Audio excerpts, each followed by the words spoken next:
যে বক্তৃতা নেওয়ার সময় এত বড় সার্কেলের দরকার নেই, তুই হস্তান্তরটার ভিডিও কর, বক্তৃতার সময় আলাদা আলাদা করে। আচ্ছা,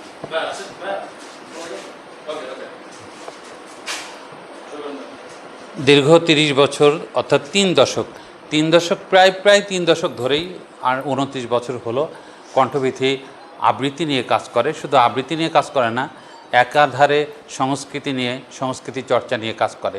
এই আবৃত্তি সংস্কৃতি চর্চা নিয়ে কাজ করার সাথে সাথে কণ্ঠবিথীর একটা মানবিক মূল্যবোধ আছে। মানবতাকে কণ্ঠবিথী সবসময় সবার ঊর্ধ্বে স্থান দেয়। তো আমরা মনে করি যে সংস্কৃতি চর্চা এটা একজন মানুষকে মানবিক করে তোলে। তা আমাদের সদস্যরা সবসময় চেষ্টা করে মানবিক মূল্যবোধকে উপরে ধরতে, তারা মানবতার ধ্বজা ধরে সবসময় এগিয়ে যেতে চায়। তা আমরা এরকম উদ্যোগ নিই মাঝে মধ্যেই, প্রতি বছরে 2-3টা করে উদ্যোগ নিই যে কোনো দরিদ্র ঘরে বা দরিদ্র ব্যক্তিকে আমরা কিভাবে সহায়তা করতে পারি। এর আগে কয়েকটি ঘর তুলে দিয়েছি, কয়েকটি জায়গায় টিউবওয়েল বসিয়ে দিয়েছি। ঈদের সময় আমরা বিভিন্ন আয়োজন করে থাকি, গরিবদের মাঝে খাদ্য বিতরণ করে থাকি। তারই ধারাবাহিকতায় আমাদের সদস্য সোহান বলছিল, সোহানদের বাড়ির পাশেই একজন দুস্থ নারী আছেন, যিনি স্বাবলম্বী হওয়ার জন্য একটা পথ খুঁজছেন। তাকে একটা সেলাই মেশিন দিতে পারলে তিনি স্বাবলম্বী হবেন। তা আমাকে বলার পর আমাদের তো কণ্ঠবিথী আসলে অনেক বড় কোনো সচ্ছল সংগঠন নয়, আমরা একদম ভলেন্টিয়ার সার্ভিস দিয়ে থাকি, স্বেচ্ছাসেবী সার্ভিস দিয়ে থাকি। আমরা সবসময় স্বেচ্ছাসেবী কাজগুলোই করি।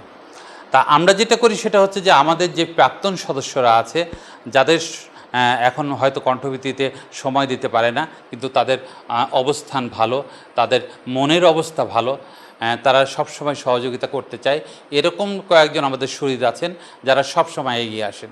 সোহানের কথা শুনে আমি তাদের সাথে কথা বললাম, তারা বললো অবশ্যই কণ্ঠবিথী এটা করবে। তারা সবাই একটু একটু করে সহযোগিতা করলো, একটু করে এই সহযোগিতাটা একসাথে করে আমি একটা উদ্যোগ নিলাম, একটা সেলাই মেশিন কেনা যায় কিনা। সেলাই মেশিনটা কিনেছি, এর জন্য সবাই আমাকে সহযোগিতা করেছে, আমাকে না কণ্ঠবিথীকে সহযোগিতা করেছে। এবং কণ্ঠবিথী এটা একদম কণ্ঠবিথীরই সম্পদ, কণ্ঠবিথীরই সহযোগিতা, কণ্ঠবিথীরই প্রচেষ্টা।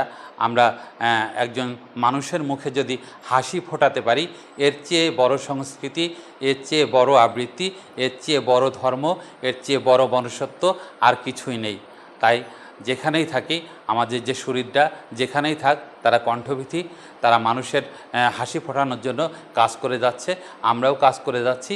আজ আমরা খুব আনন্দিত, আমরা কণ্ঠবিথীর সদস্যরা এখানে সবাই এসেছি, তার হাতে এই সেলাই মেশিনটি তুলে দিতে পেরে আমরা আনন্দিত, গর্বিত, এবং আশা করছি যে ভবিষ্যতেও আমাদের এই প্রচেষ্টা সবসময় আমরা অব্যাহত রাখব।